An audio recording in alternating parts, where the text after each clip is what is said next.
ధ్యాయతో విషయాన్ పుంసః సంగస్తేషూపజాయతే సంగాత్ సంజాయతే కామః కామాత్ క్రోధోభిజాయతే క్రోధాత్ భవతి సమ్మోహః సమ్మోహాత్ స్మృతి విభ్రమః స్మృతిభ్రంశాత్ బుద్ధినాశః బుద్ధినాశాత్ ప్రణశ్యతి. విషయవాంఛలను గూర్చి సదా మననము చేయువానికి వాని యందు అనురాగము అధికమై అది కామముగా మారి చివరికి క్రోధమగును. క్రోధము వలన అవివేకము కలుగును. దాని వలన జ్ఞాపక శక్తి నశించి దాని ఫలితముగా మనుషుడు బుద్ధిని కోల్పోయి చివరికి అధోగతి పాలగును. ఆపూర్యమానమచల ప్రతిష్టం సముద్రమాప ప్రవిశంతి యద్వత్ తద్వత్ కామాయన్ ప్రవిశంతి సర్వే శాంతిమాప్నోతి న కామకామి. సమస్త దిశల నుండి పొంగి ప్రవహించుచు వచ్చి చేరిన నదులన్నీయును సముద్రమును ఏ విధముగా చెలింపచేయకి దానిలో ప్రవేశించుచున్నవో అలాగే సమస్త భోగములను స్థిత ప్రజ్ఞుని యందు ఎట్టి వికారములను కలిగింపకి వానిలో లీనమగును. అట్టి మనుష్యుడే పరమశాంతిని పొందుచున్నాడు. భోగాసక్తుడు శాంతిని పొందలేడు. సహయజ్ఞాః ప్రజా సృష్ట్వా పురోవాచ ప్రజాపతిః అనేన ప్రసవిష్యధ్వం ఏషవోస్త్విష్ట కామధుక్. కల్పాది యందు బ్రహ్మదేవుడు యజ్ఞ సహితముగా ప్రజలను సృష్టించి ఈ యజ్ఞముల ద్వారా మీరు వృద్ధి చెందుడు అని చెప్పెను. ఈ యజ్ఞములు మీకు కామధేను వలె కోరిన కోరికలు నెల్ల తీర్చినది అగుగాక అని దీవించెను. యజ్ఞశిష్టాశినః సంతః ముచ్యంతి సర్వకిల్భిషైః భుంజతేతి త్వఘం పాపాః ఏ పచంత్యాత్మకారణాత్. యజ్ఞశిష్టాన్నమును తిను శ్రేష్ఠ పురుషులు అన్ని పాపముల నుండి ముక్తులయ్యెదరు. తమ శరీర పోషణ కొరకై ఆహారమును సిద్ధపరుచుకుని పాపులు పాపమును ఆరగించిన వారై ఉన్నారు. అన్నాద్ భవంతి భూతాని పర్జన్యాదన్న సంభవః యజ్ఞాద్ భవతి పర్జన్యః యజ్ఞః కర్మ సముద్భవః. ప్రాణులన్నీయును అన్నము నుండి జన్మించును. అన్నోత్పత్తి మేఘముల వలన ఏర్పడును. మేఘము యజ్ఞముల వలన కలుగుతోంది. కర్మ బ్రహ్మోద్భవం విద్ధి బ్రహ్మాక్షర సముద్భవం తస్మాత్ సర్వగతం బ్రహ్మ నిత్యం యజ్ఞే ప్రతిష్ఠితం. సత్కర్మలు యజ్ఞములకు మూలములు. వేదములు సత్కర్మలకు మూలములు. వేదములు పరబ్రహ్మ నుండి ఉద్భవించినవని తెలిసికొనుము. కావున సర్వవ్యాపకమగు పరమాత్మ సర్వదా యజ్ఞముల యందే ప్రతిష్ఠితుడై ఉన్నాడు.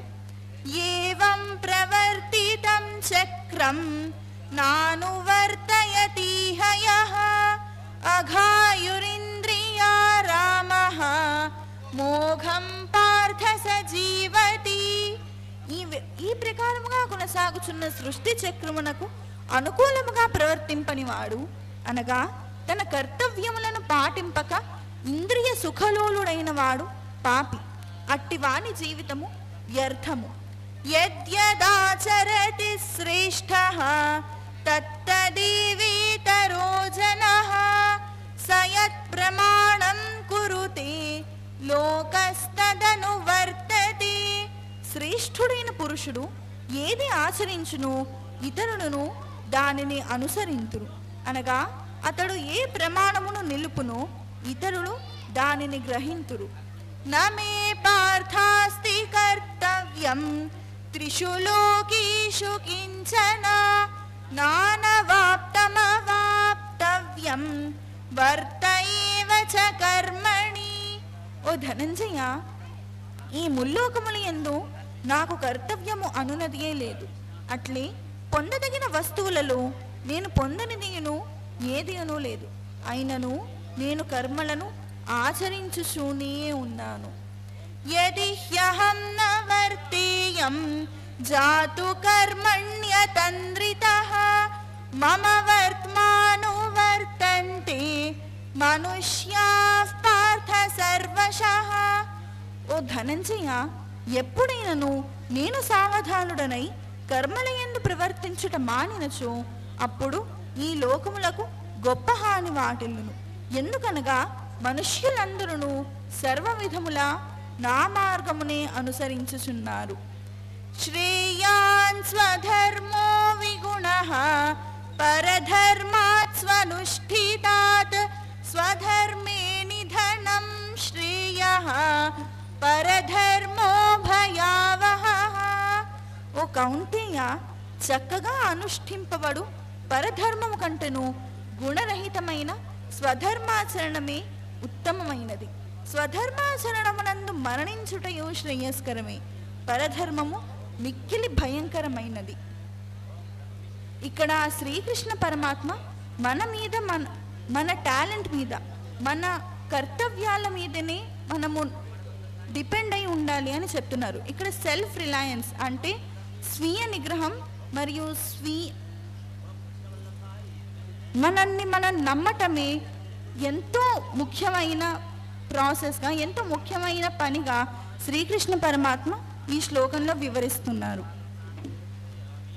అర్జున ఉవాచ అథ కేన ప్రయుక్తోయం పాపం చరతి పూరుషః అనిచ్ఛన్నపి వార్ష్ణేయ బలాదివ నియోజితః. అర్జునుడు శ్రీకృష్ణ పరమాత్మతో ఈ విధంగా అంటారు: ఓ కృష్ణ, మానవుడు తనకు ఇష్టము లేకున్నను బలత్కారముగా దేని ప్రభావముచే ప్రేరితుడై పాపములను చేయుచున్నాడు.